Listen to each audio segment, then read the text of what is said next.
제10주년 전자파 안전포럼의 행사를 큰 박수로 시작하겠습니다. 네, 고맙습니다. 그럼 첫 순서로 본 행사를 주최하신 국립전파연구원 정창립 원장님의 인사 말씀이 있겠습니다. 큰 박수로 맞이해 주시죠.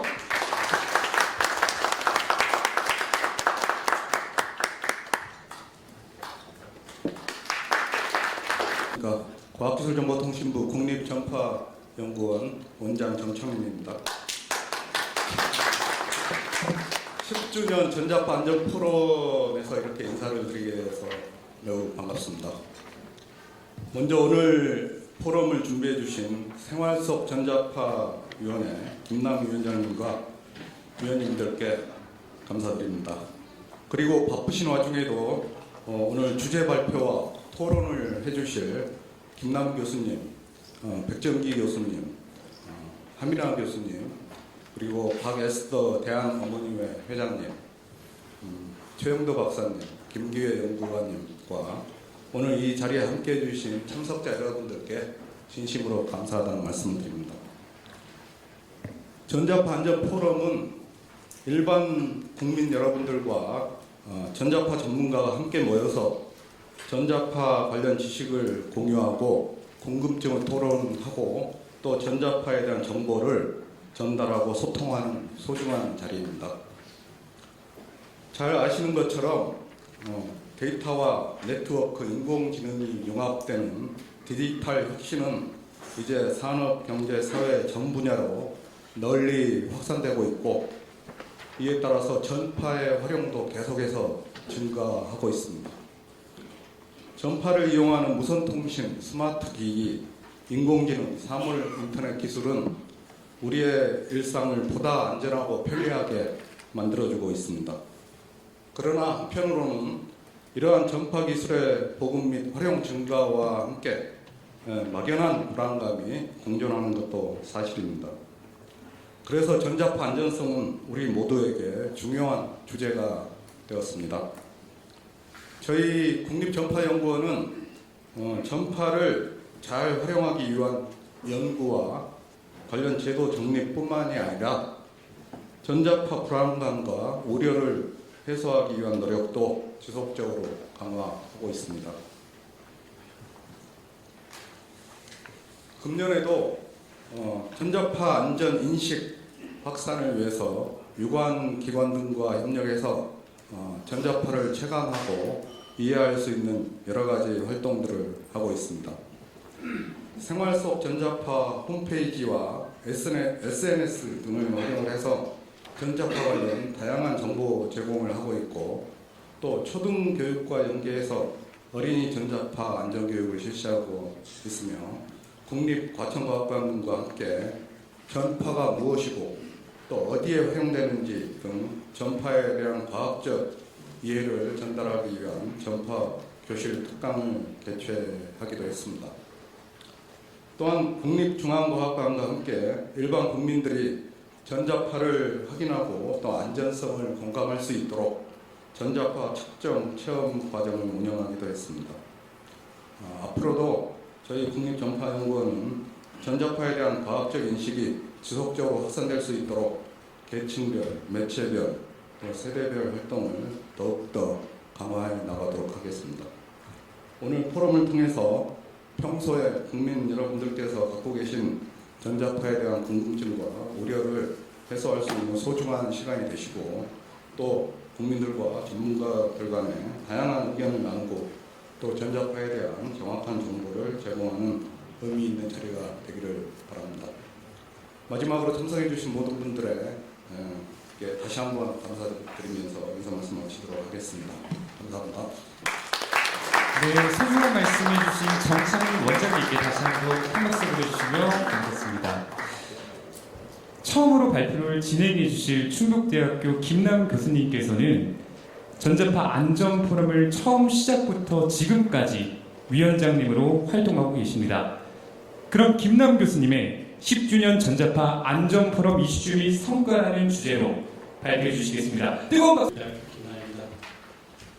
저는 오늘 첫 번째 발표를 할 같아서 하게 됐는데 제목을 보니까 제2전자파 안전포럼 돌아보기군요.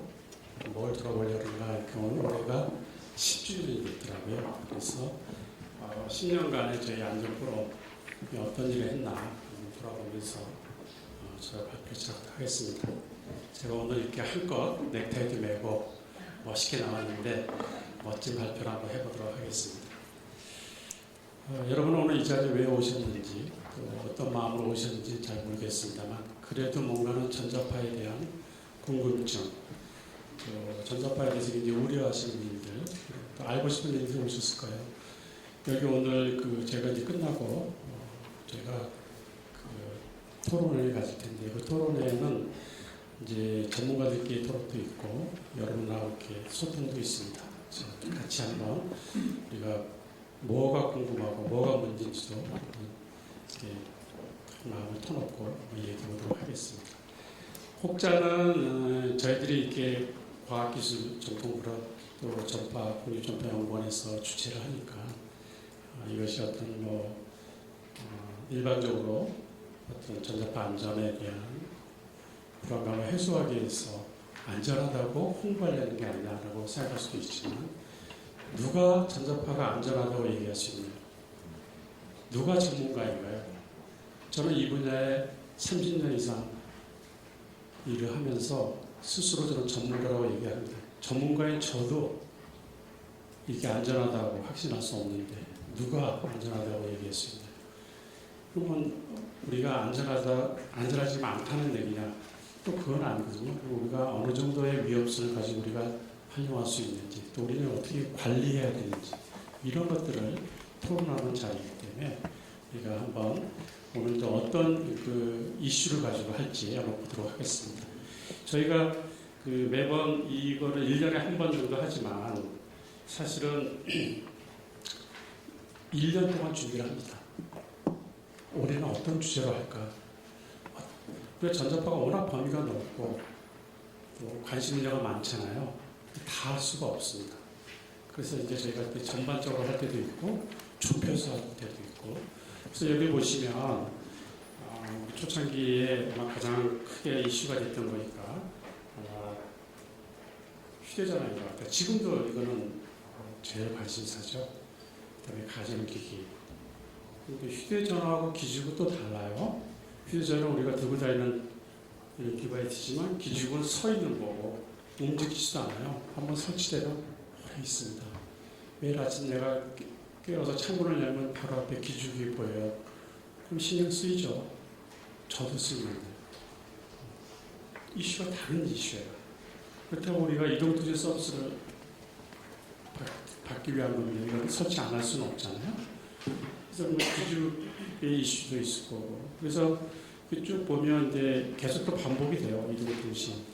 그 다음에 이제 최근에는 이제 생활 속 전자파. 그럼 생활 속 전자파라는 것은 우리 주변에서 많이 쓰는 거잖아요. 그 중에 가장 요즘 같으면 뭐가 걱정이 되나요? 전기 난로. 우리 전기 방석. 요즘 침대 전부 다 우리가 전기로 하잖아요. 걱정 안 됩니까? TV, 냉장고 다 전기가 전자파가 나오는데. 그래서 아무래도 제일 궁금한 게 생활 속 전자파가 될 거예요. 또 이제 우리가 겨우 이것은 우리 가족, 모든 가족에게 다 해당되는 거잖아요. 그래서 이렇게 나름대로 슬로건을 다 이렇게 붙여봤어요. 그래서 이제 요번에 12차는 우리 현재 우리나라 전자파 인체 보호 어느 정도 보호받고 있는지, 정책은 어느 정도까지 이게 마련되어 있는지 이런 것들을 한번 훑어보고자 하는 것입니다. 같죠. 그때 보니까 제가 아마 염색을 안 해서 아마 아주 백발이었던 것 같습니다. 그래서 10년 사이에 저도 이제 많이 늙었구나라는 생각을 했고 이때 이제 제가 처음으로 휴대전화 전자파 인체에 대한 예를 발표를 했었어요. 그래서 그날 똑같이 패널 디스커션을 했던 생각이 납니다. 알다시피 이제 그 당시에는 휴대전화가 바람을 일으킨다. 그래서 바람 등급 2B라는 등급을 내렸고 이게 WHO에서 발표됐기 때문에 많은 사람들이 관심사였어요. 그럼 과연 WHO에서는 어떻게 해서 이거를 2B를 등급을 매고 이 2B 등급의 의미는 뭔가? 그 당시에 아주 우연찮게도 또 그 WHO의 IARC라는 국제암센터에서 연구원에서 이거를 등급을 결정할 때 제가 마침 참석을 했어요. 전 세계 30명의 연구자들이 모여서 할 때 그 타임이 그 2B가 어떤 모습, 어떤 과정을 통해서 결정되는가를 제가 직접 눈으로 볼 수 있었기 때문에 제가 자신 있게 이거의 의미는 뭐다라고 설명할 수 있었던 거죠. 자, 이런 식으로 해서 이제 쭉 우리가 1회, 2회도 이제 그 다음에 있었는데 여기 보니까 아까 2015년이었는데 아까는 6월이었고 여기는 10월이네요. 그러니까 첫 해는 2번 했습니다. 그렇기 때문에 지금 12회가 10주년이 된 거예요. 그래서 1년에 2번 할 때도 있었다고 말씀드리고 아까 말씀드린 대로 그 당시에도 이제 가전제품에 되게 관심이 많았기 때문에 김윤명 교수님께서 가전제품에 대한 인체 응원 있게 말씀해 주셨고요. 그 다음에 이제 3차에서는 약간 좀 모습을 다르게 해서 일반적으로 이렇게 발표하는 것 대신에 발표가 다 끝난 다음에 이렇게 시민들이 이렇게 모여서 이렇게 분임 토의도 하고 그룹 토의라고 그러죠. 이렇게 이제 전문가들의 발표 듣고 나서 한 10분씩 모여서 그룹 토의를 한 다음에 우리가 듣기 전과 들을 후 그다음에 디스커션을 통해서 우리가 전자파에 대한 인식이 조금 어떻게 바뀌었나 이런 것들도 같이 토의하는 그런 모습을 한 적이 있습니다. 그래서 이제 우리가 특히 이제 인식 변화라고 얘기한 거는 항상 듣기 전과 듣기 후에 얘기를 많이 얘기했고 특히 이제 그때는 저희가 이 불안감을 해소하기 위해서는 리스크 커뮤니케이션, 흔히 이제 우리가 소통이라고 그러죠. 소통이 굉장히 중요하다. 이런 얘기를 많이 했습니다. 여기 보면은 이제 인제대 홍승철 교수님이 굉장히 중요한 분인데요. 그분이 이제 언론에도 많이 나오고 이분은 보건학자이기 때문에 저희 공학하는 사람보다 훨씬 더 센시티브합니다. 이런 건강 문제. 그래서 전자파도 그 인자 중에 하나이기 때문에 굉장히 센시티브하신 분이고 이분이 우리가 이 인체에 영향을 미치는 이런 관점에서 휴대폰의 환경보건학적 입장에서의 경각심을 고취하는 이런 발표도 했었습니다. 그 다음에 이제 저희가 이 동영상도 만들고 뭐 했는 것 같은데 왜 나오는지 모르겠는데 들어갔네요. 죄송합니다. 생활 속 전자파 궁금증 해소하세요. 뭐 이런 발표가 있었고요. 2018년이기도 또 중요하겠죠. 2018년은 5G가 우리나라에 최초로 이제 구현이 되는 그런 시대였기 때문에 사람들이 5G 새로운 통신 시스템에 대해서 걱정이 많았습니다. 특히 이제 높은 주파수 밀리미터 웨이브를 쓰기 때문에 사람들이 이제 피부에 관심이 갖게 됐고 그래서 그 당시에 이화여대 임경민 교수님께서 이미 저희가 지원을 해서 피부에 대한 연구를 하셨어요. 전자파가 갔을 때 피부에 어떻게 영향을 미치는 그래서 했고 여기 안영환 교수님이 굉장히 중요하신데 안영환 교수님은 이제 아주대 뇌 수술하시는 뇌질환을 수술하시는 임상 의사로서 특히 전자파 연구를 많이 하고 계세요. 그래서 그분이 이 뇌와 관련된 뇌양과 관련된 이런 영향들도 좀 기억납니다. 일단 뭐 패널들이 나왔을 때 플로어에서 많은 질문들이 있을 거예요. 대표적인 질문들 이렇게 해놨습니다. 그 이후에 이제 7차 아까 말씀드린 이제 이동통신이 이제 설치가 됐기 때문에 특히 이동통신에 대한 관심이 제일 많아서 이동통신에 대한 얘기가 많이 있었습니다. 이제 2020년은 또 의미가 있는데요. 그때는 코로나 시대였기 때문에 이렇게 한꺼번에 모일 수가 없었습니다. 그래서 우리는 해야 된다. 그래서 온라인으로 했고요. 오히려 온라인으로 하니까 접속자가 1000명 이상 넘어가고 또 이 채팅창에 질문들도 다양하게 올라와서 거기에서 저희가 답을 하고 이렇게 했던 기억이 납니다. 그래서 지금 여기 보시면 온라인으로 지금 채팅을 하고 발표하는 것을 볼 수가 있습니다. 특히 이제 5G가 코로나를 5G가 옮기고 있다. 이런 이제 그 낭설이 막 돌고 막 그럴 때, 괴담이 돌 때, 우리가 알고 있는 이런 병원균이 어떻게 전파를 타고 올 수가 없잖아요. 근데 5G 구축과 함께 코로나가 온 것처럼 해서 그래서 WHO에서 이거는 괴담이다라는 걸 발표했고 저희도 그거에 대해서 적극적인 대응을 했던 것이 기억이 납니다. 그래서 2021년도 마찬가지로 온라인으로 했고요. 그다음에 이제 22년도도 했는데 그때 보면 전자파 안전 포럼 돌아보기 지금처럼 그때 저희가 10회였기 때문에 10이라는 숫자가 또 의미가 있는 것 같아요. 그래서 그때 한번 이제 돌아보기를 했는데 그때 돌아보기는 발표가 아니고 그냥 이렇게 카트카트 해서 슬라이드로 한번 돌아본 적이 있습니다. 어쨌든 그 당시에 이제 우리 오늘 또 참석해 주신 우리 하민아 교수님은 특히 이제 역학을 하셨기 때문에 휴대폰 전자파에 대한 역학 조사 같은 것도 좀 해줬고요. 또 많은 질문들이 있었습니다. 그때는 사실은 이제 온라인으로 했지만 저희가 뭐 좀 전시도 하고 뭐 이런 등등 여러 가지 준비를 했었습니다. 그다음에 이제 작년에는 다시 이제 오프라인으로 살리자 해서 과학교 수련회관에서 오프라인으로 했고요.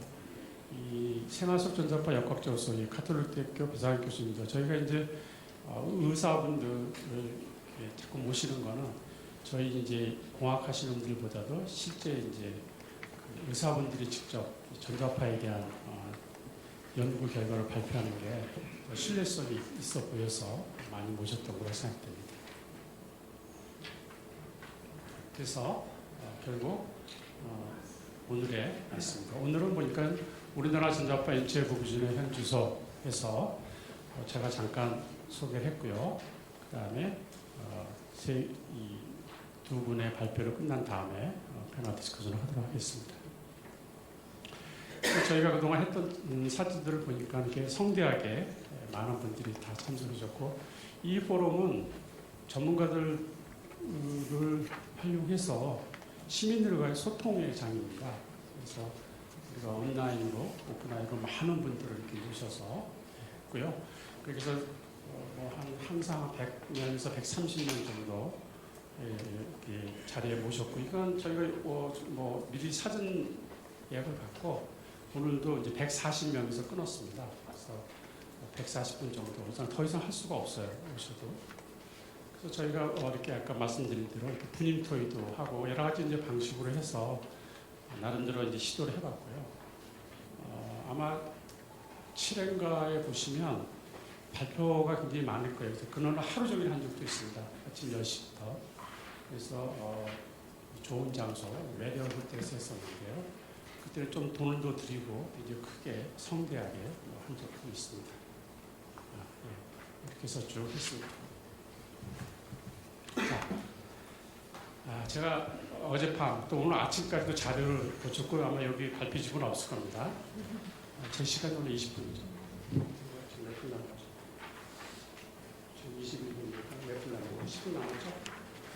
10분 정도 이제 한번 돌아보고 제가 전문가로 섰는데 저도 할 얘기가 많이 있지 않겠습니까? 그래서 제 얘기를 좀 하고 싶어서 어젯밤에 좀 자료를 만들어 봤습니다.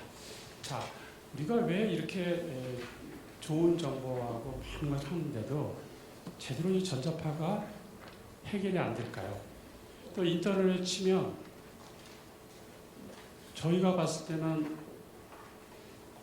사실이 아닌 진실이 아닌 그런 자료들만 돌아다니거든요. 그게 이제 아마 인터넷의 속성이기도 한데요. 또 이런 좋은 자료들은 오히려 돌아다니지 않고 오히려 구축이 되고 밖으로 튀어나가고. 근데 이제 제가 여기 굳이 이제 그 발표 자료는 않는 이유가 회사 일 같은 게 있어서 여기 이제 만약에 인터넷 치면 나옵니다. 치면 소송이 급증하고 자녀를 위해서 필수 몇백만 명이 암 유발을 했다. 그래서 결국 이렇게 해서 그분들이 파는 건 뭐죠? 차단 제품이죠. 아마 여러분들도 많이 가지고 있을 거예요. 핸드폰에 차단 스티커 붙이기도 하고 모니터에 붙이기도 하고 핸드폰에다가 감기도 하고 그렇지 않나요? 또 걱정되시는 분들은 이 전자파 차단 커튼 치기도 하고 아마 지금도 그런 분 계실 거예요.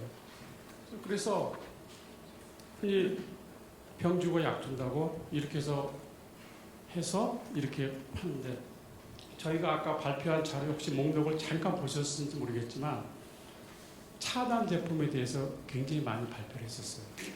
근데 결론은 뭐냐? 차단 제품은 절대 쓰면 안 됩니다. 차단 제품의 성능도 안 나오지만 차단 제품의 성능이 100% 나온 거는 더 쓰면 안 돼요. 우리 전자파를 차단하고 싶으면 어떻게 하면 되느냐? 그냥 은박지로 싸면 돼요. 왜요? 전자파는 도체를 뚫고 들어가지 못해요. 우리가 빛을 막기 위해서 거울 갖다 놓으면 반사되듯이 전자파는 도체를 통과하지 못합니다. 그러니까 금속성이 있는 거면 도체 전자파 못 들어가요.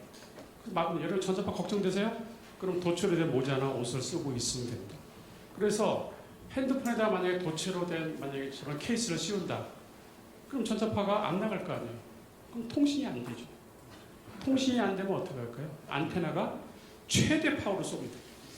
우리 핸드폰의 가장 중요한 기능이 뭡니까? 파워 컨트롤이에요. 기지국에 가까이 가면 약하게 하고 기지국보다 멀리 가면 신호가 약해지면 내가 멀리 있구나. 세게 쏩니다.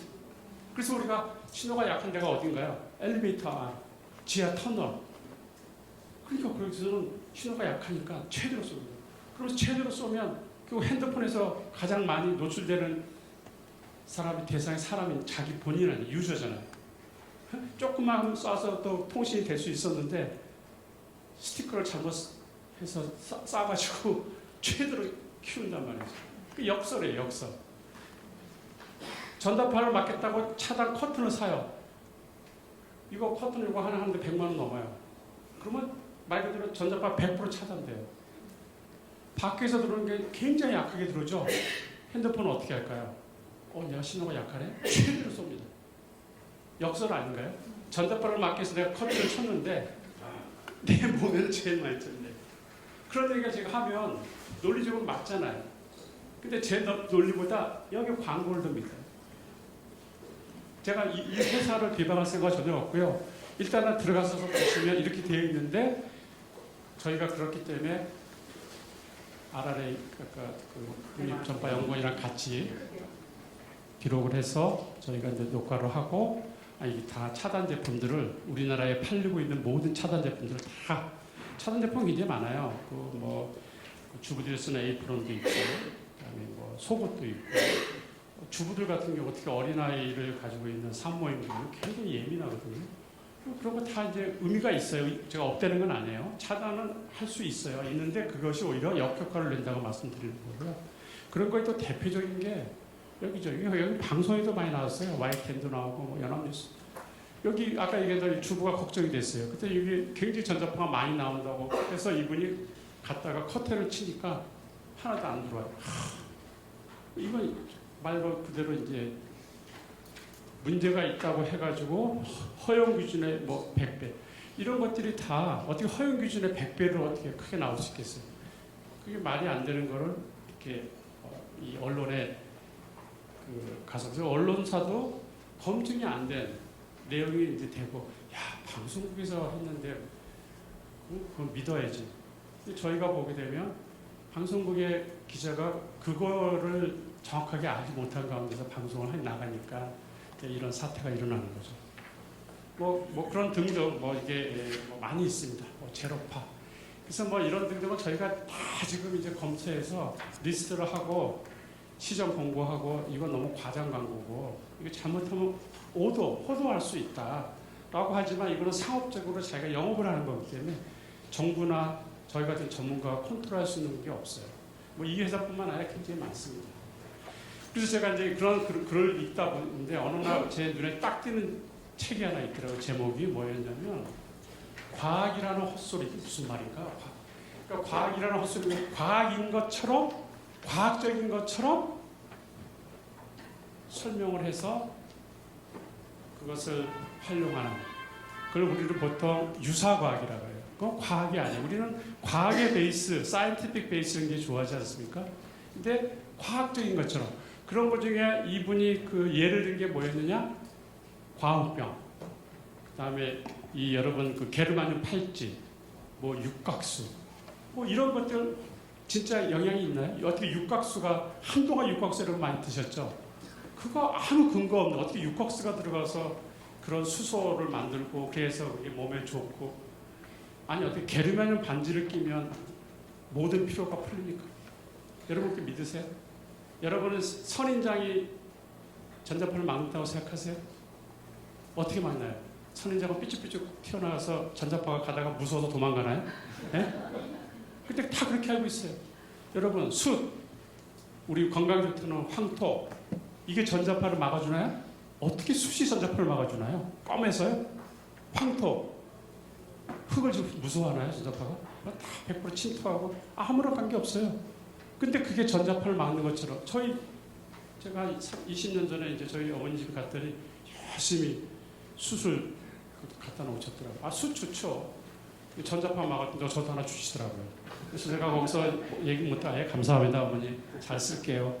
저희 집에 지금도 있습니다만 효도해야죠. 그렇죠? 그래서 이제 과학 인척하면서 하는 이제 이 얘기를 하면서 그분의 글 중에 아까 뭐 이제 그 게르마늄 팔찌 한 여러 개가 있는데 딱 눈에 띄는 게 이게 띈 거예요. 그 중에 예를 들어서 공포 마케팅, 전자파라는 유령. 그러니까 전자파가 무섭다고 막 공포감을 조성한 다음에 제품을 파는. 그거를 이분이 예를 들었더라고. 제가 우연히 그 책을 보게 됐는데, 그래서 제가 너무 제 얘기랑 같은 거 얘기를 하고 있어요. 그래서 그분이 하는 말이 어떻게 이런 이 전자파가 이런 자사의 물건을 팔기 위해서 하는데 오히려 이 감마선, 자외선, 고압, 수용전, 이 모든 위험한 경고라고 그렇게 해서 결국 사기를 치는데 뭐 선인장, 스티커가 어떻게 하냐고. 결국 그분은 차라리 전자파 걱정하는 것보다 맨손 체조해라 라고 그분은 그렇게 쓰셨더라고요. 자, 뭐 아까 얘기했던 광우병 이것도 난리 났죠. 근데 결국 이게 판정이 어떻게 났나요? 마지막 대법원 판정은 거기서 얘기한 거가 다 틀렸다는 건 아니에요. 방송에서 나온 게. 그 중에 너무 과장되게 위험성을 얘기해서 문제를 이렇게 했던 것처럼 저희가 이제 과학적 베이스인 것처럼 이렇게 하면서 하는 이런 많은 것들이 이제 우리에게 뭔가 암시를 주는데 그 중에 저는 이제 하나만 더 말씀드리고자 해요. 자, 우리가 이제 운전하는 중에 핸드폰 쓰지 말라 그래요. 그렇죠? 휴대폰 굉장히 위험하잖아요. 운전 중에 쓰면. 맞아요. 그래서 휴대폰을 위험하다, 데인저러스하다 이렇게 알고 있죠. 근데 거기서 위험한 건 왜 위험한 건가요? 그렇죠. 운전 중에 휴대폰을 봄으로써 메시지를 봄으로써 전방 주시가 안 돼서 그런 거잖아요. 그래서 휴대폰 사용을 하지 말라는 거예요. 휴대폰 사용이 위험하다고 해저드가 있을 거라는 거잖아요. 근데 그것이 휴대폰 자체가 굉장히 위험한 것처럼 우리가 오해할 수 있는 것처럼 우리가 이제 같은 그 위험이라도 같은 표현이라도 헬스 해저드 오브 모바일폰은 말이 안 되는 거예요. 이것이 운전 중에 위험할 수는 있었지만 이게 해저드가 아닌 거죠. 헬스의 건강에 문제가 되는 건 아닌 거죠. 그래서 마치 그래서 우리가 이 문서에 WHO 문서에도 보면 이 바이오로지컬하고 헬스 이펙트가 다르다. 건강에 영향을 주는 거하고 생체적 바이오로지 영향은 또 다르다. 그러니까 우리가 제가 뭐 살짝 여기 뭐 쳤어요, 꼬집었어요. 그러면 여기 이제 빨개지잖아요. 그러면 그 자체가 건강에 아주 악영향이 오는 건 아니잖아요. 이게 빨개질 뿐이지. 금방 회복이 되듯이. 근데 이거는 바이오로지컬 이펙트거든요. 여기만 한 대 때렸다. 그러면 여기 빨개졌다.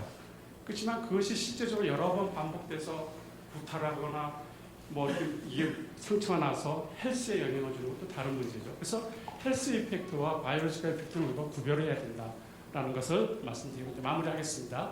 그래서 제가 이제 현재 가장 크게 이슈가 되는 것은 우리나라에서 한 5%, 한 1%에서 2%가 되는 분들이 이제 굉장히 이제 걱정이 돼요. 그분들 문제라는 것보다 걱정이 되는 게 뭐냐면 전자파에 대해서 굉장히 민감한 분이 계세요.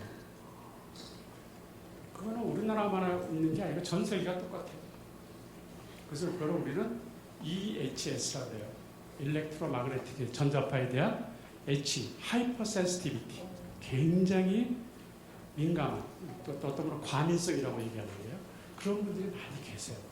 그래서 이거는 우리나라의 문제뿐 아니라 전 세계의 문제이기 때문에 그것이 한동안 문제가 됐어요. 과연 전자파 때문에 이게 머리가 어지럽고 구토가 나고 전자파만 쓰면 굉장히 피곤한데 이게 전자파 때문인가? 그래서 그거를 연구했는데 결론은 WHO에서 나왔지만 전자파 때문이 아니고 오히려 휴대폰 사용에 따른 일, 업무, 이걸 수가 많다라고 되어 있고 전자파를 사람은 인지하는 몸에 센서가 없다라는 것이 결론이 나 있어요. 그런데 그거와 관계없이 그분들은 계속 호소를 해요. 그래서 여기 이렇게 알루미늄에 대한 이런 뒤집을 수 있구나. 아예 동굴로 들어가서 생활하시는 분도 있고 그래서 전자파 프리존 뭐 이런 데로 들어가서 있어요. 그래서 이런 분들은 굉장히 지금 이제 전 세계적인 다뭐 우리나라만의 문제가 아니에요. 그래서 그런 분들이 굉장히 이제 걱정이 되고 자 그래서 제가 죄송합니다 1분만 쓸게요. 과기정통부에서는 그런 것들을 위해서 저도 마찬가지로 같이 공부를 해서 굉장히 좋은 사이트가 마련돼 있어요. 전자파 바로 알기. 그래서 우리나라 전자파에 대한 모든 정보는 여기 들어가고 있어요. 근데 여기는 전자파가 무의하다 이 얘기는 없어요. 지금 우리 몸에 노출되는 전자파 양이 얼마인지 궁금한 것들이 다 있습니다. 그래서 거기 가서 한번 보시고 그다음에 우리가 아까 휴대폰 같은 거 걱정된다 그랬잖아요. 또 가장 관심 갖는 게 기지국이야. 우리 집 주위에 기지국이 있나 없나? 어떤 기지국이 있나? 그리고 우리 집에서 기지국이 얼마나 가까운가? 이거 여기 들어가서 다 치면 다 나와요. 그래서 여러분 다 정보를 알 수 있고요. 그래서 우리나라는 상당히 많이 이런 좋은 정보들을 구축해서 지금 하고 있어요. 그래서 가장 저는 이제 전문가로서 정보에서 얘기하는 것 중에 하나가 뭐냐면 아직 전자파 이슈는 끝나지 않았어요. 이게 얼마나 위험한지 잘 몰라요. 그러니까 그럴 때는 어떻게 해야 되나요? 과학적 사실이 밝혀지길 기다려야 되나요? 근데 만약에 5년, 10년 후에 이거 굉장히 위험했어 라고 하면은 뒤돌아갈 수 없잖아요. 그렇지 않나요? 이미 노출됐는데. 그럴 때 하는 정책이 사전주의 원칙이에요. 프리코셔널 프린시플은 미리 사전에 대비하는 거니까 너무 좋죠. 근데 그것이 만약에 영향을 미치지 않는 거라면 거기에 투자된 돈이나 거기에 투자된 시간들은 굉장히 로스로 손실로 나오는 거잖아요. 그러니까 이제 프리코셔널 프린시플을 적용할 때는 굉장히 신중해요. 이게 일어나지도 않은 일, 일어날 필요도 없는 일에 우리가 투자하는 거니까. 그래서 적당히 이걸 잘 맞춰야겠죠. 밸런스를. 과연 우리가 어느 정도로 사전주의 원칙을 적용할 것인가. 이게 바로 이제 정부의 숙제가 되겠죠. 그래서 저는 이제 전자파 문제는 제가 봤을 때는 제가 죽을 때까지는 해결이 안 될 것 같아요. 왜냐하면 이게 굉장히 델리케이트해요. 그렇다면 우리는 전자파를 가지고 살 수밖에 없고 그렇다면 우리가 이걸 어떻게 안전하게 활용하면서 이 환경 속에 살 수 있을까? 전자파 환경은 점점 더 나빠져요. 왜?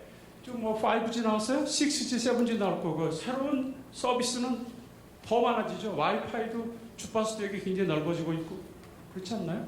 또 IoT 우리가 이제 IoT 모든 몸에 IoT 센서들 다 달고 다니잖아요.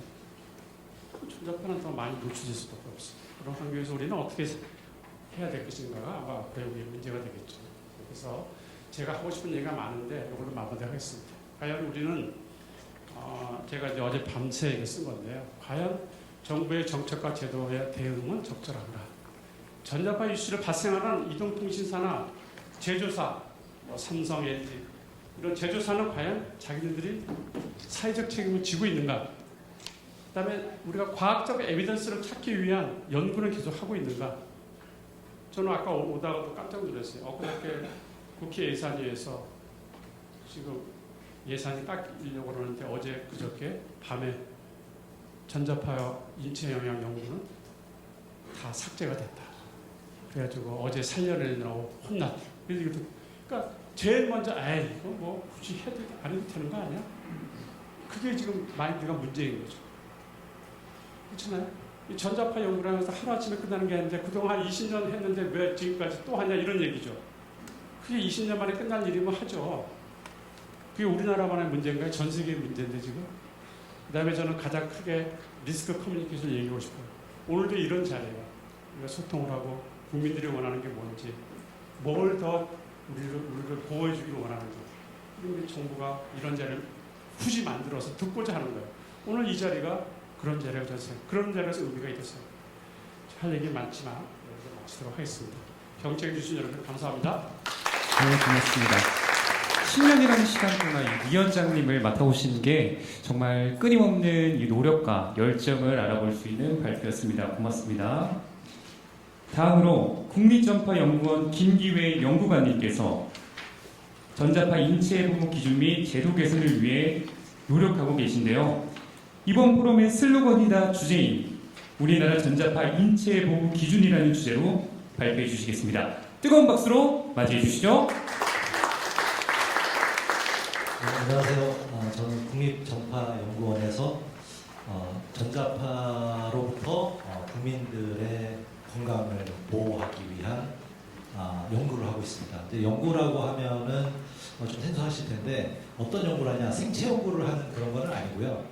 국민들이 사용하는 제품들의 전자파가 어느 정도 수준 이상이 되면 이 부분을 규제를 해라. 또 그런 규제를 하려면 측정 방법이 있어야 되는데 어떻게 측정을 해야 될 것이냐.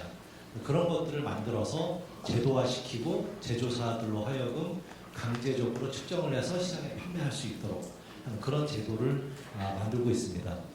그러면 이제 그런 것들을 측정하는 방법을 만들거나 또 측정을 하게 되는데 뭔가 기준이 있어야 돼요. 앞전에 이제 그 김남 교수님께서 말씀을 하신 내용 중에 하나가 전자파가 인체에 해로우냐라고 이제 말씀을 하셨는데 전자파가 인체에 해로운 부분이 당연히 있으니까 기준이 존재하겠죠. 그 기준이 있다는 것 자체는 어느 정도 수준 이상이 되면 사람한테는 영향이 있다는 얘기입니다. 그래서 기준이 만들어진 거고 또 그 기준에 적합하도록 제품을 생산하도록 그렇게 정부에서 관리를 하고 있는 겁니다. 최근에도 그렇고 작년 계속 지속적으로 이런 기사들이 많이 있는 것을 아마 전자파에 대해서 관심이 있으시면 보셨을 것 같은데요.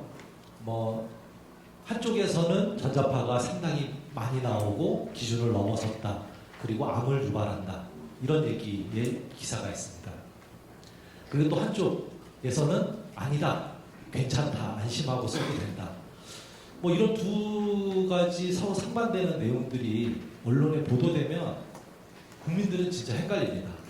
어제 보도할 때는 위험하다고 해놓고 똑같은 언론사에서 또 오늘 보도된 거에는 또 괜찮다고 하고 그럼 그 판단은 오롯이 국민들한테 하라는 거냐 어떻게 하라는 거냐 도저히 종잡을 수 없고 그러다 보면 또 흐지부지 또 넘어가게 되고 그럼 다음에 또 이슈가 또 생기게 됩니다. 그래서 제가 오늘 말씀드리고 싶은 것들은 이런 언론들의 내용들이 맞는 부분들도 있지만 맞지 않는 부분들도 있어요. 아까도 이제 점심 식사를 하면서 좀 한 가지 얘기가 나온 게 우리나라 사람들은 외국 사람들에 비해서 좀 상당히 많이 똑똑하다. 그리고 그런 것들 때문에 과학기술도 훨씬 더 발전을 하고 있는 이유이기도 한데 제가 오늘 말씀드리고 싶은 건 뭐냐면 그렇다 그러면 뭔가 우리가 스스로 판단을 할 수밖에는 없지 않겠냐. 충분한 여러 가지 헷갈리는 상황들이고 다양한 반론되는 의견들이 나왔을 텐데 거기에 대해서 우리가 어떤 기준을 가지고 객관적으로 판단할 수 있을까 거기에 대한 도움을 드리기 위해서 제가 이런 내용을 가지고 왔습니다. 전자파는 크게 이제 저주파수 대역하고 고주파수 대역이 있어요. 이제 전자파, 전파, 고주파, 주파수 이런 얘기가 나오면 너무 어려워요. 그죠? 어렵긴 한데 이런 우리가 일상생활에서 쓰는 가전기기부터 휴대전화도 있고 또 요즘에 5G도 있고 기지국도 있고 또 테라헤르츠 이런 것도 많이 들어보셨죠. 이런 기기들을 사용을 하면 의도적으로 전파를 이용을 할 수도 있고 또는 의도하지 않았는데 전파가 나올 수도 있어요. 전자파가. 이거는 어쩔 수가 없는 거예요. 왜냐하면 전기를 일단 만들잖아요. 전기를 만들고 그거를 우리 집까지 배달을 해옵니다. 그 배달하는 전기가 사용하는 주파수가 우리나라는 60Hz예요. 그러니까 1초에 60번이 진동을 한다는 얘기죠. 1초에 60번이면 상당히 낮은 주파수를 갖는 거예요. 그리고 휴대전화 대역은 점점 갈수록 위로 올라가는 주파수가 높아질수록 이제 높은 주파수를 가지게 되는데, 우리가 사용하는 전기가 60Hz를 가지고 우리 가정으로 배달이 되기 때문에 그 전원을 꽂는 제품들은 그 60Hz를 다 쓸 수밖에 없습니다. 그러면 그 가전기기 내 안에를 뜯어보시면 전선들이 많이 있겠죠. 그 전선들은 전기들이 이제 흘러가고, 그 전기가 연결이 되어야지만 뭔가 밥을 할 수도 있고 커피도 끓일 수 있고 뭐 요리도 할 수 있고 그런 에너지원이 될 수가 있는 거예요. 그래서 그 전기를 쓸 수밖에 없는데, 그 전기가 흘러가면 그 주변에 의도하지 않더라도 전자파가 자연스럽게 발생이 되는 겁니다. 그래서 가전기기들은 우리가 일부러 전자파를 만들지 않아도 그 안에 전선들이 있기 때문에 전자파가 이제 발생이 될 수밖에 없는 거예요. 그래서 어느 정도가 발생이 되느냐, 이제 그런 것들의 문제인데, 하여튼 반면에 이제 가전기기는 그렇고, 높은 주파수 대역은 우리가 일부러 전파를 쏴서 멀리 있는 곳에 있는 사람하고 정보를 주고받기 위해서 전파를 사용합니다. 그 전파가 일종의 전자파의 하나예요. 그러니까 그걸 이용해서 우리는 이제 삶의 이익을 또는 편리함을 추구하는 건데, 전자파는 이렇게 구성이 되어 있지만, 자, 그렇다면 우리는 이제 인체에 어떤 영향이 있는지에 대한 부분이 궁금하기 때문에 그 부분을 살펴보면, 가전기기를 쓰는 가전기기에서 나오는 전자파는 주파수가 낮은 부분이고, 이 낮은 주파수는 사람한테 자극 영향을 줍니다.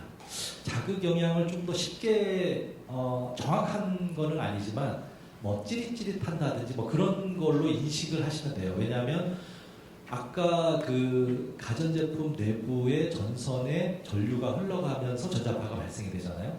근데 그런 게 사람 내부에도 신경들이 있어요. 거기에도 뭔가 정보들이 흘러가고 있고, 그런데 이 낮은 주파수들은 그런 신경 쪽에 자극을 줄 수가 있어요. 뭐 자극을 준다고 해서 당장 뭐 이렇게 만화에서 보는 것처럼 뭐 이렇게 찌릿찌릿해가지고 이렇게 뭐 죽는 뭐 그런 거는 아니지만, 어떤 뭐 예를 들어서 눈의 시신경 쪽에 영향을 주면 뭐 약간 좀 반짝반짝한다는 거를 느낀다든지 그런 영향을 줄 수 있다는 거죠. 그게 이제 그 자극 영향이라고 하는 거고, 주파수가 높아지면 물론 이제 여기는 이제 두 가지 영향이 공존하지만, 높은 주파수 대역은 그런 자극 영향이 이제 더 이상 사라지게 됩니다. 없어지고, 어떤 영향을 주냐면 사람 몸 안에 전자파가, 높은 주파수의 전자파가 들어가게 되면 온도를 상승시켜줘요. 온도를 올려주는 열적인 효과를 나타내게 됩니다. 하지만 지금 휴대전화를 쓰든지 기지국에 노출이 돼서 열적인 그 상승을 느꼈다고 한 사람은 못 봤어요. 물론 한 사람은 있지만 그게 전자파로 인해서 올라가지 않을 정도고, 그걸 사람이 느낄 수 있는 정도의 수준은 아닙니다. 그거를 느낄 수 있으려면 아마도 그 레이더, 아주 거대한 레이더 있잖아요. 거대한 레이더를 발사하는 그 바로 앞에 가서 서 있어야지만 내 몸 체온이 상승되는 걸 아마 느낄 수 있을 정도예요. 그러니까 그런 정도인데, 하여튼 온도, 주파수가 높은 영역에서는 사람한테 열적인 영향을 주는 것은 사실입니다. 그러면 이런 영향들이 있기 때문에 당연히 이를 보호하기 위한 인체 보호 기준도 있겠죠. 여기 보시면 여기는 이제 주파수가 낮은 대역, 자극작용을 주는 대역입니다. 그리고 여기는 올라갈수록 열적인 영향을 주는 대역이고, 그래서 여기 보면 빨간색으로 이렇게 이제 기준값을 제가 표시를 했습니다. 요거는 뭐냐면 사람이 인지를 하기 시작하는 그 임계값이라고 생각을 하면 돼요. 전자파를 점점 세기를 올리다가 이 정도가 되면 여기서부터는 뭔가 이렇게 좀 아까 이제 낮은 주파수니까 눈에서 뭔가 좀 반응이 있는 것 같아 이렇게 느끼는 정도가 시작이 되는 거겠죠. 여기는 온도가 열적인 효과를 준다고 했으니까 온도 영향을 준다고 했으니까 온도를 점점 전자파를 점점 세게 하면은 약간 뭔가 좀 불쾌감이 느껴지는. 그러니까 우리도 여름철에 너무 덥고 그러면 불쾌감이 느껴지잖아요. 그래서 뭔가 그런 온도 상승으로 인해서 사람들이 좀 느끼는 그 불쾌감이 느껴지는 그거를 시작하는 임계값이라고 생각을 하면 돼요. 그래서 이렇게 보면 주파수가 높아지면 기준값이 임계값이 이렇게 낮아지는 걸 볼 수 있다는 얘기는 뭐냐면 각 주파수마다 사람한테 주는 영향들이 다 제각각이다라는 걸 알 수가 있죠. 그렇다면 인체 보호 기준은 어떻게 만드느냐? 이렇게 임계값이 있는데 이 임계값으로부터 50분의 1. 제가 이제 여기다가 그냥 임의 숫자로 표시를 했는데요. 자, 사람이 느끼기 시작하는 값이 100이라고 하면 전자파 인체 보호 기준의 설정값은 2로 규정을 해놓은 게 지금 현재 우리나라의 전자파 인체 보호 기준값입니다. 그러면 이 우리나라 기준을 넘어섰을 때 사람한테 영향이 있냐? 없겠죠. 이거의 50배가 되어야지만 그때부터 사람이 느낄 수 있고 하기 때문에 이 기준값에 대한 의미가 이렇게 되어 있습니다. 이 50을 우리는 이제 안전계수다라고 이제 얘기를 하고 있습니다. 그래서 인체 보호 기준은 이렇게 설정이 지금 현재 되어 있다라는 걸 말씀을 드리고 싶고요. 요거는 이제 수치로 나타나는 건데 너무 복잡하죠.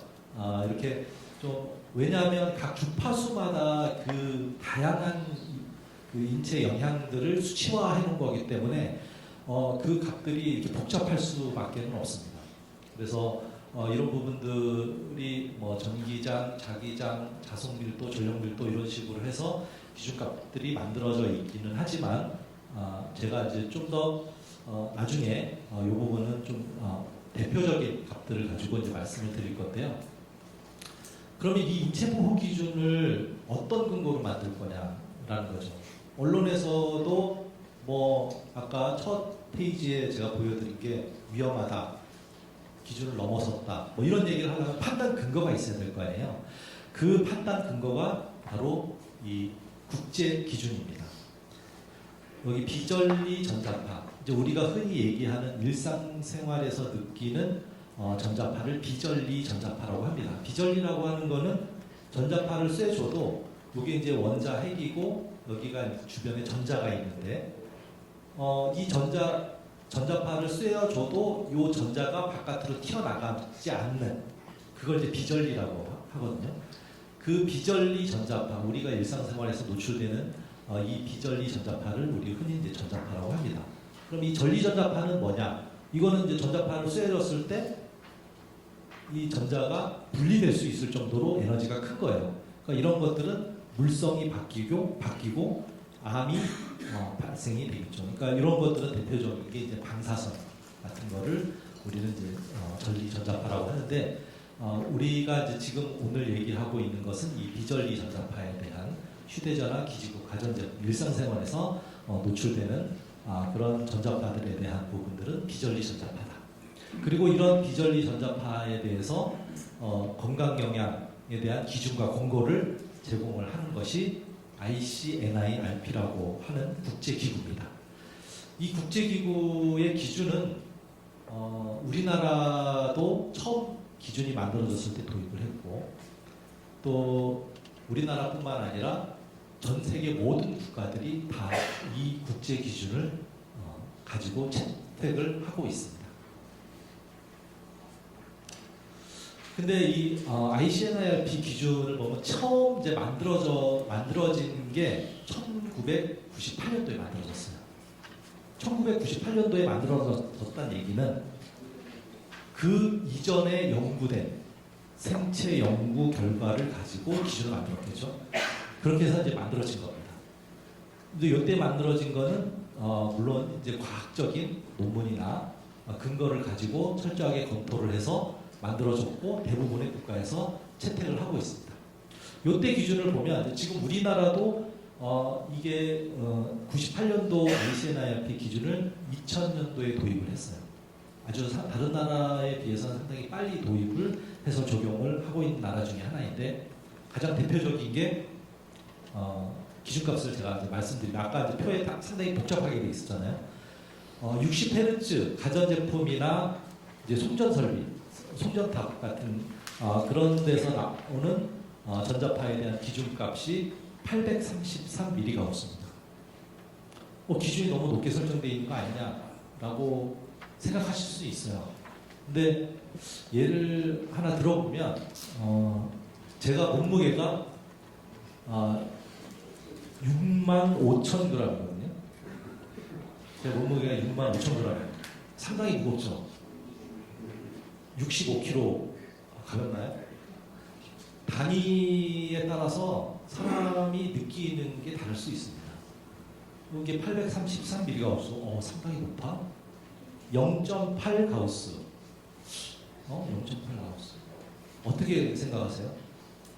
그러니까 이런 일반인들한테 이런 숫자만 보이지 단위가 보이지 않죠. 왜냐하면 물리학자들이 만들고 물리학자들이 정의를 해놓은 이런 단위를 가지고 국민들한테 이해에 확 와닿게 할 수는 없습니다.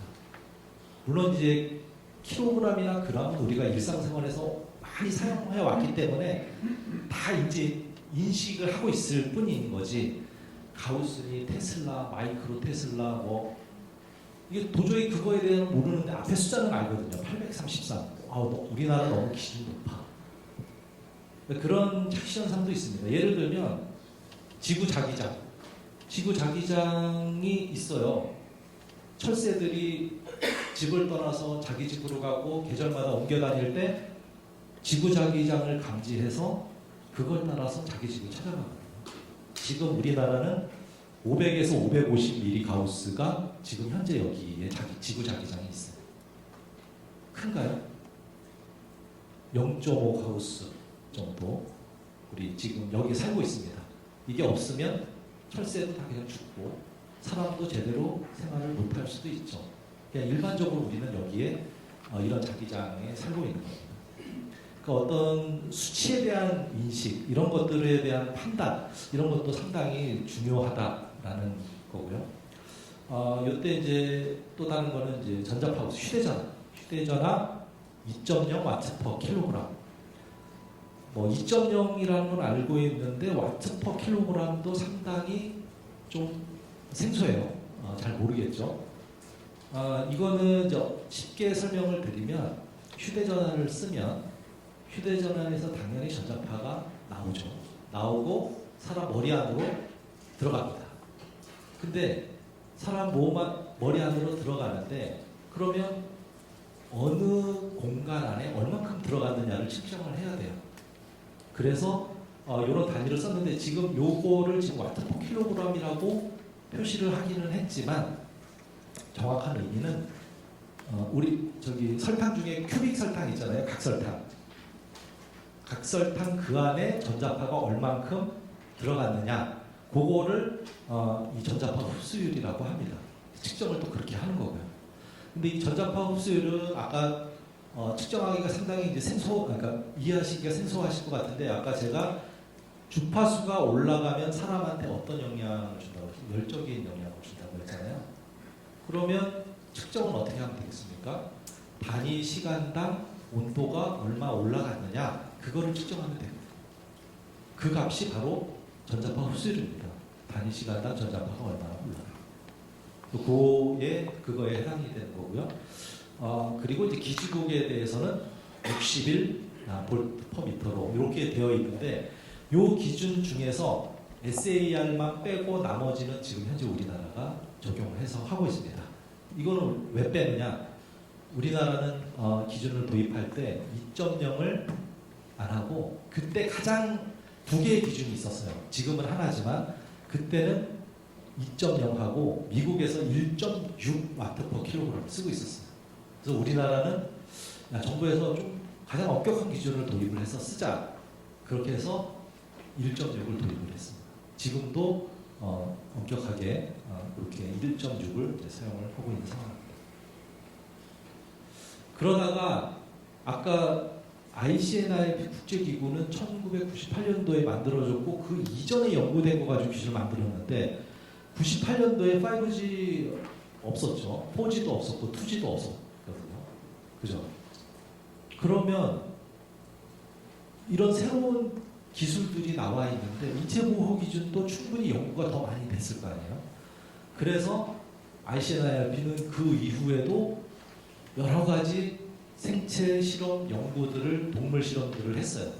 하고 당연히 기준값이 바뀔 여지가 충분히 있겠죠. 왜냐하면 그때는 없었지만 지금은 있는 사용하는 또 연구가 가능한 그런 분야들이 있기 때문에 그래서 2010년도에는 저주파대역 아까 10MHz 이하 그 다음에 2020년에는 100kHz 이상에 되는 고주파대역에 대한 연구를 다 모아서 기준이 기존에 설정되어 있는 기준들이 맞느냐라는 걸 재검토했어요. 그렇게 해서 고려를 해보니 여러 가지 내용들이 있지만 60Hz는 이거 833mHz 노출돼도 사람한테 별 영향이 없더라. 2000mHz 정도의 기준을 만들어야지만 그때부터 물론 이제 이거의 50배가 기준 임계치가 되겠죠. 그 정도 되어야지만 사람한테 뭔가 영향을 주기 시작하는 거다라는 것을 밝혀낸 거예요. 그래서 기준이 이렇게 바뀌었습니다. 그리고 휴대전화 전자파 흡수율에 대한 부분은 2.0을 그대로 유지를 하고 있고 그 다음에 5G 등 주파수가 아주 높은데요. 그 이후에 사용했던 그런 것들을 연구를 해보니 이 부분은 좀 더 강화해서 세분화해야 되겠다라는 것을 밝혀낸 겁니다. 그래서 기준을 개정을 했습니다. 이 기준을 적용을 해야 될까요? 말아야 될까요?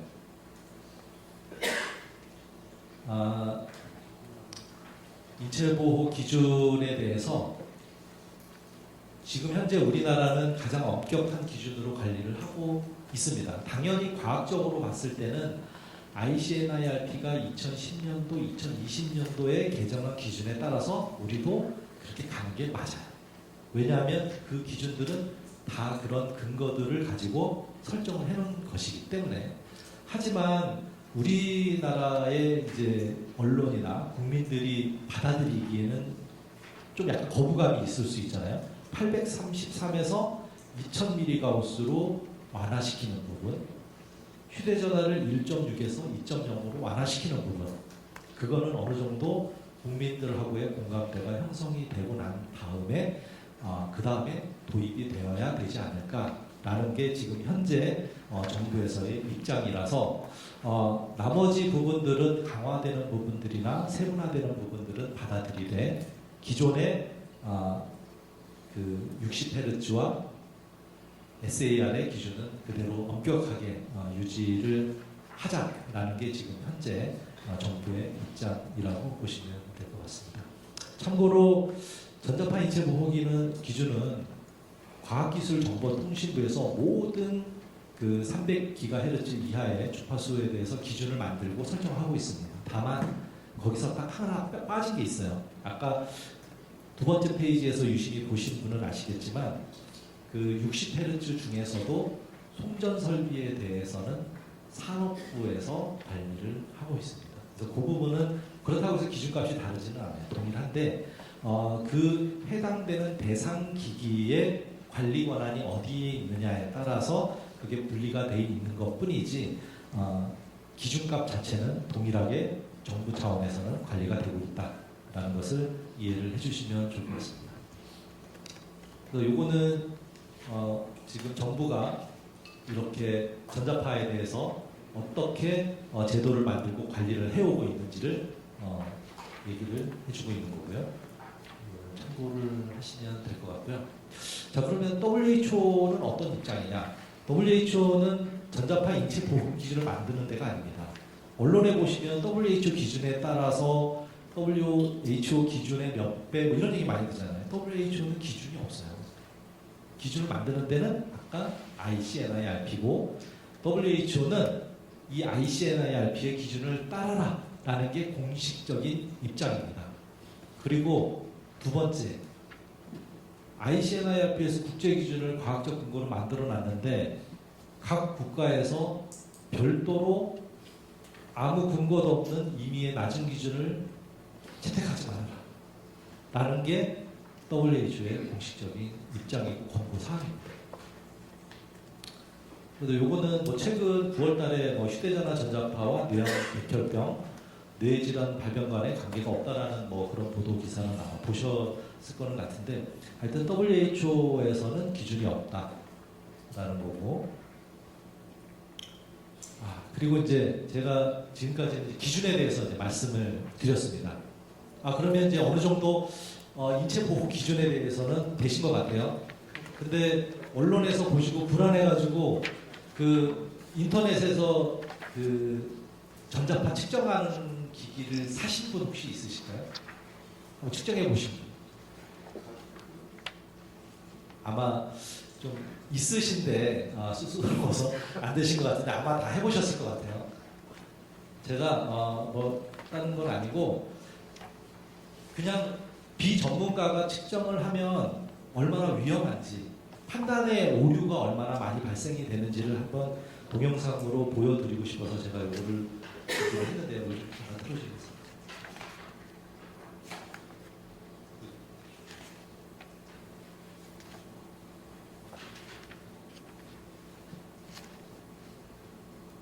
예, 이게 이제 전자파를 측정하는 일단 두 가지를 해봤어요. 국제 표준에 맞는 계측기, 이제 연구원에서 사용하고 있는 거. 그 다음에 이제 시중에서 샀어요. 20만 원, 30만 원, 50만 원, 100만 원, 뭐 이렇게 되는 거 사가지고 두 가지를 한번 비교를 해봤습니다. 자, 제가 전자파를 측정한 게 아닙니다. 잘 보세요. 멈춘 것 같은데? 네. 중요한 순간에.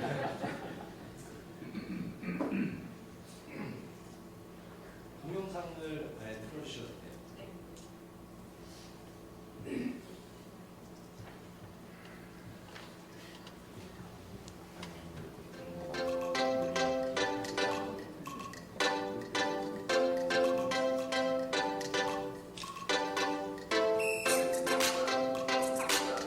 네. 좀 밑에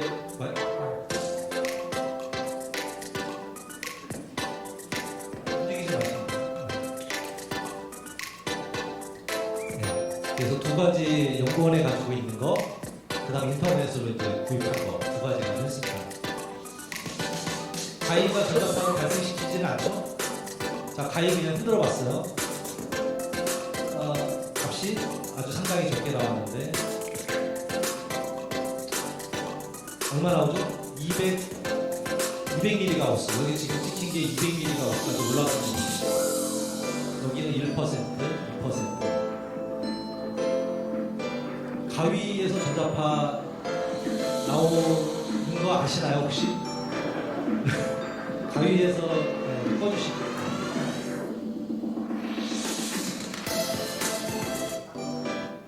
이게 저희가 아무리 뭐 국제 표준에 대해서 뭐 6233의 기준에 맞춰서 전자파 계측기는 어때야 돼요? 이걸 백날 설명을 드려도 이게 도대체 무슨 말이야? 우리 연구원의 같은 그 전파를 연구하시는 분들도 분야가 다르면 이게 뭔 말이야? 이렇게 이제 물어보기도 합니다. 그래서 어떻게 하면 좀 쉽게 잘 정확하게 측정하는 게 어떤 건지를 알려드릴 수 있을까 해서 생각해낸 게 바로 이제 요 가위를 흔들어 봤어요. 가위를 흔들면, 가위가 흔들면 전자파가 발생이 되진 않죠. 그죠? 근데 어떤 계측기는 여러분들이 아마 사실 수 있는 계측기일 거예요. 왜냐하면 저희가 가지고 있는 경우는 수천만 원 정도가 되는 계측기니까 일반인들이 살 수는 없죠. 근데 시중에서 쉽게 구입할 수 있는 거는 이제 아주 저가의 기기들일 수밖에 없는데 그게 오류가 있다는 거. 가위만 흔들어도 200ml가 없어. 그럼 가위를 쓰지 말아야 되나? 전자파를 줄이기 위해서. 하여튼 기준을 우리가 명확히 우리나라 사람들은 다른 나라 사람들에 비해서 똑똑하니까 기준을 좀 더 명확하게 가지고 자기의 판단이 어떤 건지 그런 것들에 대한 기준도 가지고 있으면 좀 더 건강하게 생활을 할 수 있지 않을까 생각이 듭니다. 네, 감사합니다.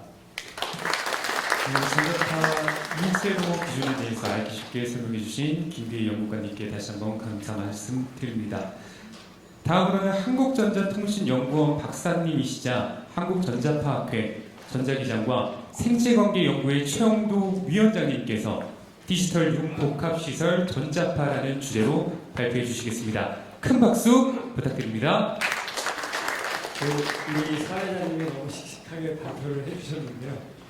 제가 알기로는 20분 전에 제가 시작을 해야지 되는데 아마 우리 이제 거의 다 끝나야 될 것 같아요. 근데 제가 이게 그 지은제 때문에 그런 것 같아요. 제가 이번이 6번째 참여를 해서 앞에서 3번 발표를 하고 앞에서 시간을 끄니까 나중에는 뒤에다 갖다 놨더라고요. 그래서 이번에도 마찬가지로 뒤에다 놓고 저를 굉장히 이 곤욕스럽게 지금 우리 프로그램을 짜신 것 같은데요.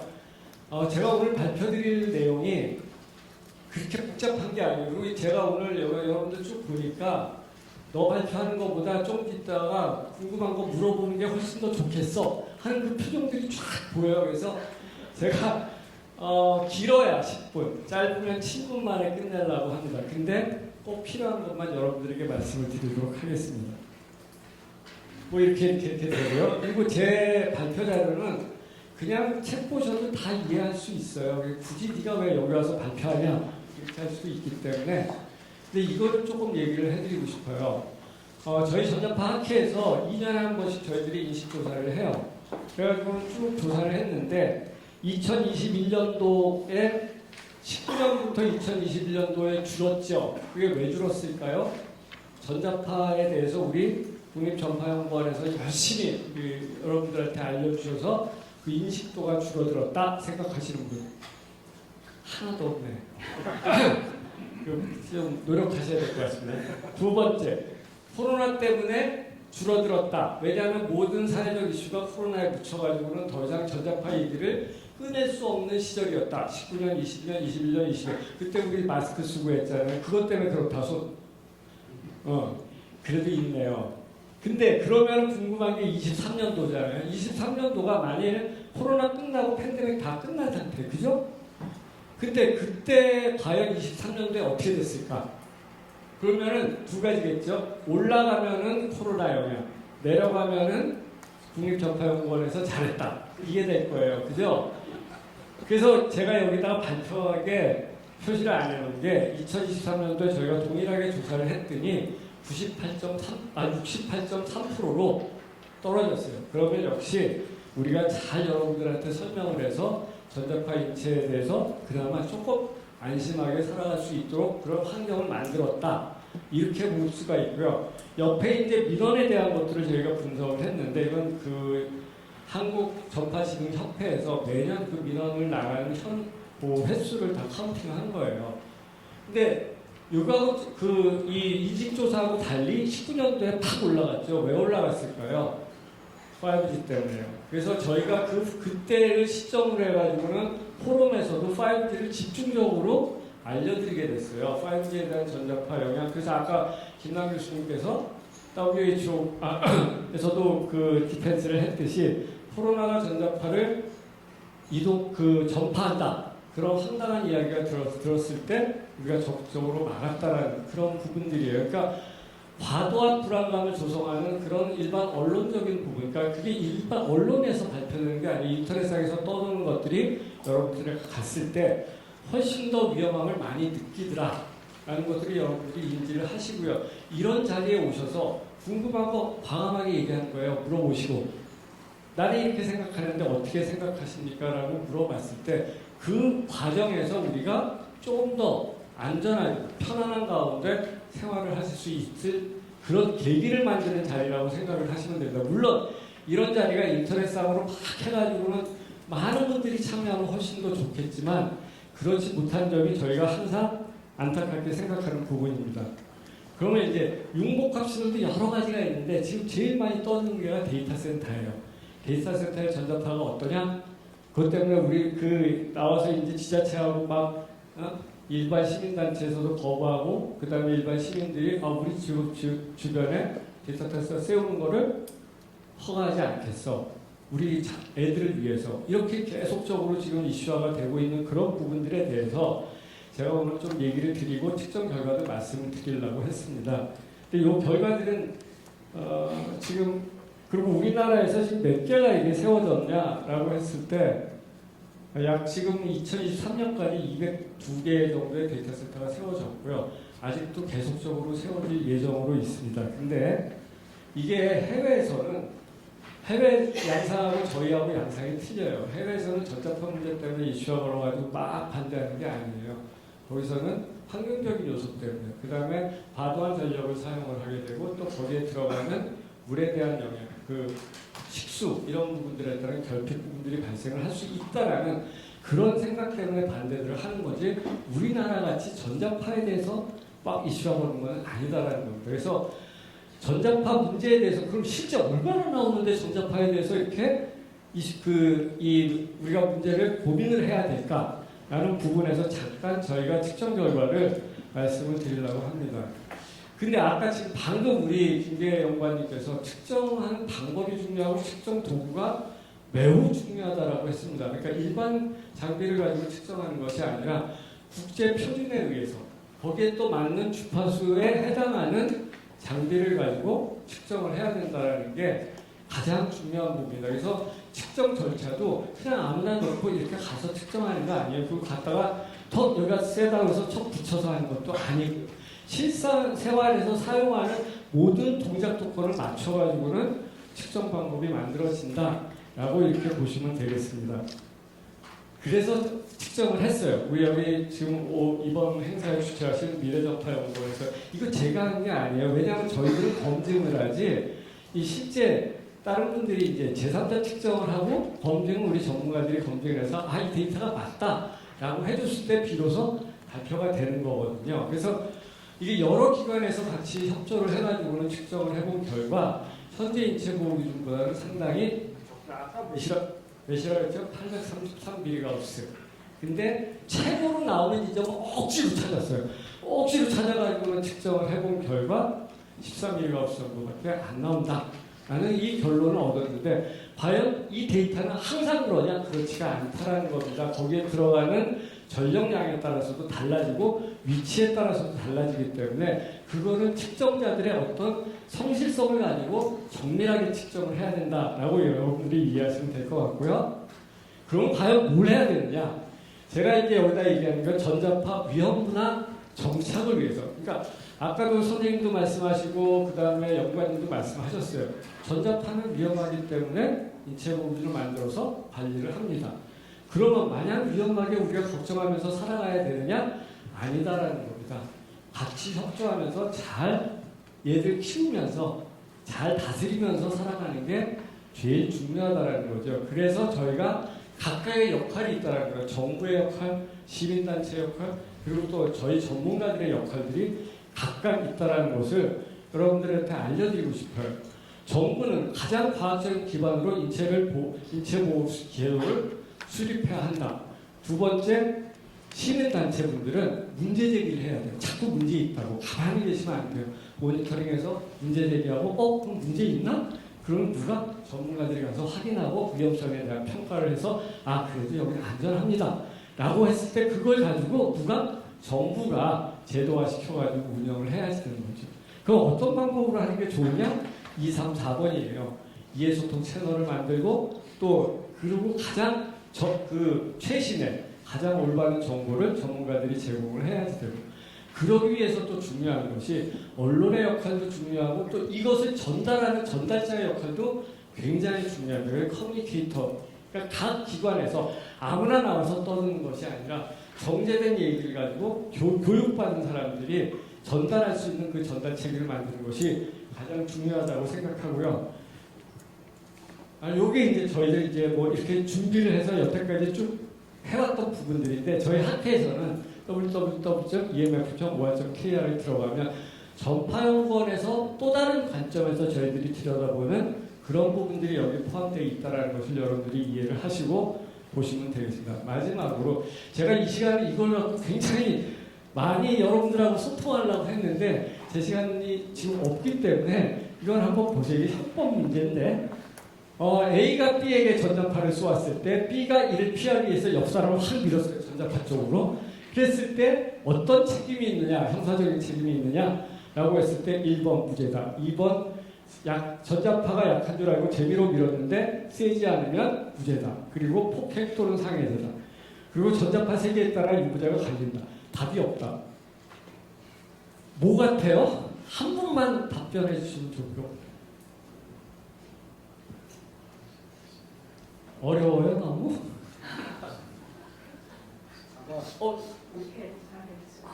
폭행사회죄를 우리 회장님께서 얘기하셨는데 아니 전자파를 잘못해서 밀었다 큰일 나겠네요. 이게 답을 물어보면요 다 틀립니다. 다 다르고. 이게 제가 이 문제는 저희 포럼에서 변호사님의 문제를 그냥 넌센스로 내셨는데 이게 현재의 상황이에요. 어떻게 하지 모르는 거예요. 잘 모르기 때문에.